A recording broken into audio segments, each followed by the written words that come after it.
Bismillahirrahmanirrahim. Assalamu alaikum. In this video, I'm going to tell you 4 sources of vocabulary that you need for IELTS and then 4 types of vocabulary which are required. So basically 4 types and 4 sources of vocabulary which you need.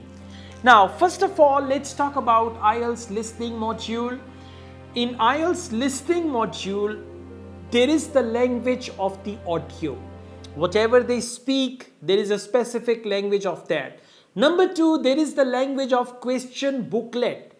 Now, these two languages are same, right? These two languages are same in meaning, but they are entirely different in wording. What do they do? When it is the question booklet, they try to use the synonyms. They try to paraphrase, right? They try to use alternative words so that you don't find the answer directly from the audio.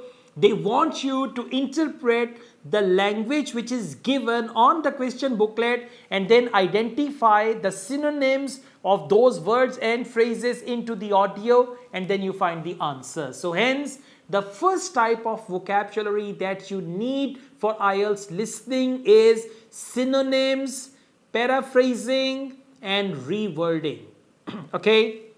Now, how to learn this vocabulary? Very simple. You cannot learn these type of words and phrases elsewhere. You can just find them in IELTS listening tests. Now, for you, it is important to be vigilant, to be careful that, okay, on the question booklet, the word is this. In the audio, they have used this synonym, or they have paraphrased it, or they have reworded it and they've used another word for that. So like this, you guys can practice. And for this, my videos are available.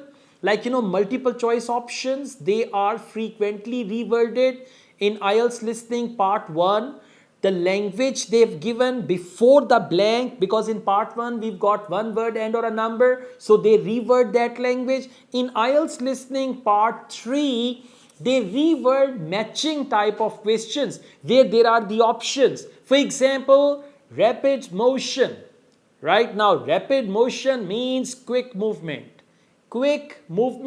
and rapid motion. So these type of things are specific to IELTS listening and you cannot find them elsewhere. For that, as you practice IELTS listening, as you take practice tests from Cambridge IELTS books, learn and keep this vocabulary in my mind. What I do in my IELTS listening videos, I highlight all these words and phrases so you can note them down, or you don't need to note them down. As you practice, just keep an eye on such type of words and phrases and you will be fine. So this is the first type and the source of vocabulary which you need. Now, let's talk about IELTS reading module. For IELTS reading, there are 3 passages in academic reading which are based on science, research, technology, any study, right, and all that, and they use technical language over there. Although the language is technical, but still you can understand these passages. Now, what happens there? The language of the passage and the language of questions. For example, we have true, false, not given. We have sentence completion. We have multiple choice questions. So the language of the passage and the language of these questions, these two languages are based on synonyms. Okay? So for example, in the question for true, false, not given, they say all. Right? In the passage, for all, they can use another word. Right? For all, they use the word 100%. Completely, entirely, everybody. Okay, all the people came to the party. Everybody came to the party. Something like that. So, reading vocabulary, reading synonyms, reading paraphrasing, that is peculiar to IELTS reading. For that, you need to keep an eye on words and rewording of those words, paraphrasing, synonyms, and the best way to learn such type of vocabulary is, the source is academic IELTS reading tests, and the best tests are found in Cambridge IELTS books. If you have plenty of time, 1 to 18. If you have limited time, then 11 to 18, and 19 is going to come very soon as well. So this is all about IELTS reading, whether you are general training or academic, source, and the type of vocabulary that is going to be same. Now let's talk about IELTS speaking. As far as speaking module is concerned, in English we say good listeners are the good speakers. IELTS listening part 1, where there are certain questions which they ask: would you like to stay for a night or a week? Do you want to book the room now or later? So in IELTS listening part 1, often they ask certain questions and then there are the answers. So I advise my students to pick up some standard phrases from IELTS listening part 1 and then to use these phrases in their IELTS speaking part 1. Very simple. Okay, so you can pick up the phrases, and most importantly, the way English is spoken in IELTS listening. If you try to speak English in the same style in pronunciation, you will get full marks, right? So listening will impact your speaking, the first thing. Secondly, as far as IELTS speaking is concerned, they are going to ask you questions on familiar topics: your hometown, your favorite teacher, your favorite country, right? A restaurant you often visit. Okay, so there can be any general questions on familiar topics, and for this it's a very good idea to come up with some simple words which can define. We call it word group. For example, if they talk about hometown, now you can learn 10 words. You can use artificial intelligence or Google.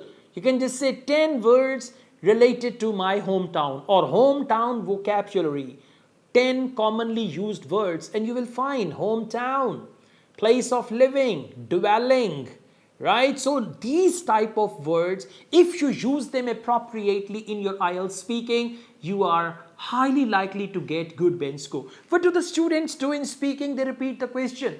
What's your favorite place? My favorite place is a restaurant, and that is my favorite place. I like that place very much because it is my favorite place. See that? I'm repeating the question. So what do the students do? They tend to repeat the question or the question vocabulary instead of using a variety of words. So I will advise you, like in Cambridge IELTS books 1 to 40, 1 to 18, right? There are 4 speaking practice tests in each book. So just pick up the topic. If the topic is about studies, you need to learn 10 words which are related to that, and 10 words are more than enough. If the topic is about movies, you need to learn 10 words. Blockbuster, okay, popular movie, right, or any other word. So these 10 words, if you use them appropriately, they are enough to get 7, 8 or 9 band in IELTS speaking. So the best source of vocabulary for speaking is that. For speaking, do not cram any answer. Now let's talk about writing. Now what is the best source of improving your vocabulary for writing? Let me tell you, in English the cliche goes like this: good readers are the good writers. Whatever you want to write, read it first. If you want to write poetry, read some poetry first. If you want to become a good story writer, read some stories first. And if you want to become a good essay writer, which is IELTS writing task 2, you need to read some good essays. Listen guys, it's very important to make yourselves familiar with the most common topics in IELTS writing. If you go through Cambridge IELTS books, there is that writing portion. If you see the essays, you can see IELTS essays are not like one word essay. IELTS essays are descriptive essays. They describe the topic to you and then they ask you to agree or disagree, advantages, disadvantages, problem solution, discuss both views and give your own opinion and all that. So you need to actually, number one, be familiar with the topic. Number two, you need to have ideas. Without ideas, you cannot write good essay. And in order to get those ideas, you can read sample answers. And when you read sample answers, pick up new words.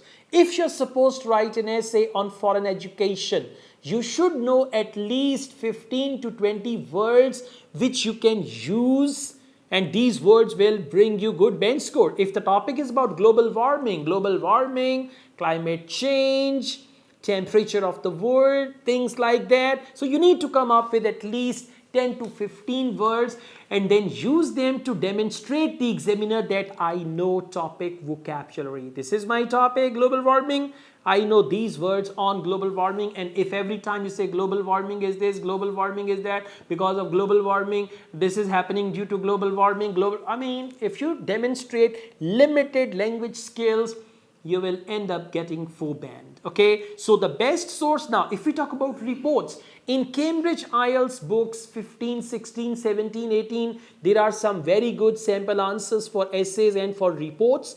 I advise you to go through those answers to learn the pattern of those answers, because in IELTS writing, there isn't one standard pattern that you say, okay, this trainer has given me this standard pattern and I will follow that. No, in IELTS writing, there isn't any standard pattern. You can write same type of essay in a number of different ways, and if your English is good, if the content is relevant, you can get good bench score. So for essay writing, it's a good idea to read essays to make yourselves familiar with the topics so that you could write appropriately. You need to demonstrate knowledge and language. Knowledge on the topic and language pertaining to that very topic, and then you will get good bench score. Now let's go on. We've talked about listening, reading, writing and speaking. So overall, I would say you don't need any handouts to brush up your English vocabulary. You don't need to learn English vocabulary without context. If you want to improve your IELTS listening vocabulary, the best source is IELTS listening. If you want to improve your IELTS reading vocabulary, IELTS reading passages, they are the best source. For essay writing, essay vocabulary, read essays. For report writing, read reports, and you will be able to write very, very comfortably. There is a brief warning which I would like to give you. If you use irrelevant words or if you use high vocabulary without the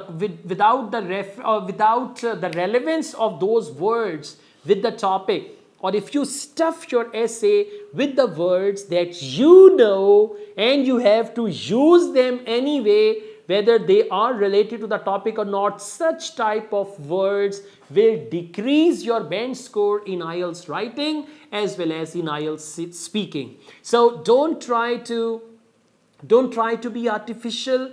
You cannot cheat the examiner. You cannot get more band than your capacity. You cannot, artificially, you tell the examiner that you are an excellent speaker of English, whereas actually you are not, by using certain phrases, 2, 3, 4 phrases, and you think your band will improve. Now, if 3, 4, 5 phrases are good and rest of the answer contains grammatical mistakes, they will focus that. And they will see, okay, this language does not belong to you. They will ignore that language, and the language where you are making mistakes, they will give you bench score accordingly. So instead of cramming, instead of thinking about cheating the examiner with certain words and certain phrases, it's a very good idea to brush up your English. IELTS listening will improve your speaking, reading will improve your writing. And the way I've told you everything about vocabulary, you can improve your English, and that improved English will get you more than your desired band. All the best, guys. Thank you so very much. I also teach IELTS online all over the world and in campus in Lahore. And we offer IELTS test booking service. We offer IELTS writing correction service. We offer IELTS listening study plan, reading study plan. We offer IELTS exam study plans every month. We make new study plans so you can prepare for your IELTS from there. All the best. Thank you so much. Take care. Allah Hafiz.